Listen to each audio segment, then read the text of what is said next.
नमस्कार. स्वागत आहे आपले. पितृपंधरवडा चालू झालेला आहे. आपल्या सनातन संस्कृतीनुसार प्रत्येक मनुष्यावर मनुष्य ऋण, पितर ऋण, देव ऋण, ऋषी ऋण असते.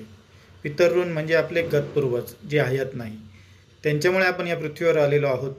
त्यांच्याविषयी ऋण व्यक्त करण्यासाठी, त्यांच्या मुक्तीसाठी, प्रार्थनेसाठी आपण वर्ष श्राद्ध आणि पितृपंधरवड्यामध्ये श्राद्ध तर्पण करीत असतो. पितृपक्षामध्ये श्राद्ध तर्पण करत असताना बऱ्याच वेळा आपल्याला पुरोहित भेटत नाही. त्यासाठी मी आपणाला एक सोपा विधी सांगत आहे. घरातील कोणतीही स्वच्छ जागा निवडावी. त्या ठिकाणी आपल्या हयात नसलेल्या पूर्वजांची तसबीर ठेवावी. नसेल तरी चालेल.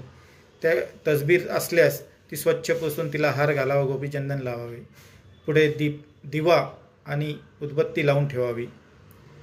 त्यानंतर आपल्यापुढे एक तामण घ्यावा आणि एक तांब्या घ्यावा, ज्याच्यामध्ये स्वच्छ पाणी, कच्चे दूध आणि तीळ असेल. त्यानंतर पळीपळीने ते पाणी तामणात सोडत आपण आपल्या पूर्वजांचा, जे हयात नसतील ते, आपल्या वडिलांकडच्या 7 पिढ्या, आईकडच्या 7 पिढ्या आणि पत्नीच्या 7 पिढ्या, स्त्री असेल तर पतीच्या, अशा पद्धतीने जी आठवत असतील ती नावं घ्यावी. जी माहीत नसतील त्यांचं स्मरण करावं आणि त्या सर्वांना मुक्ती मिळावी, चांगला लोक मिळावा, यासाठी आपण प्रार्थना करत पाणी सोडावे. त्यानंतर इथे खाली दिलेला जो मंत्र आहे त्याचे उच्चारण करावे. जर संस्कृत उच्चारणात अडचण येत असेल तर मराठी किंवा आपली जी भाषा सहज बोलता येत असेल त्या भाषेमध्ये परमेश्वराला प्रार्थना करावी की माझ्या सर्व पितरांना मुक्ती मिळू दे, चांगला लोक मिळू दे. त्यानंतर सात्विक भोजन बनवावे. घरातले जे असेल वरण, भात, भाजी, पोळी, गोड पदार्थ, शक्यतो खीर, भजे, अशा पद्धतीने भोजन बनवावे.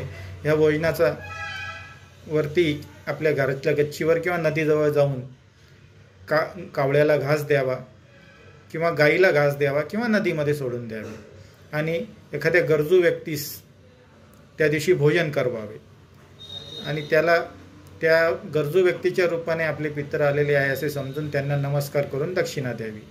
असा हा सोपा विधी आपण करून आपल्या पूर्वजांचे, पितरांचे आशीर्वाद प्राप्त करू शकतो.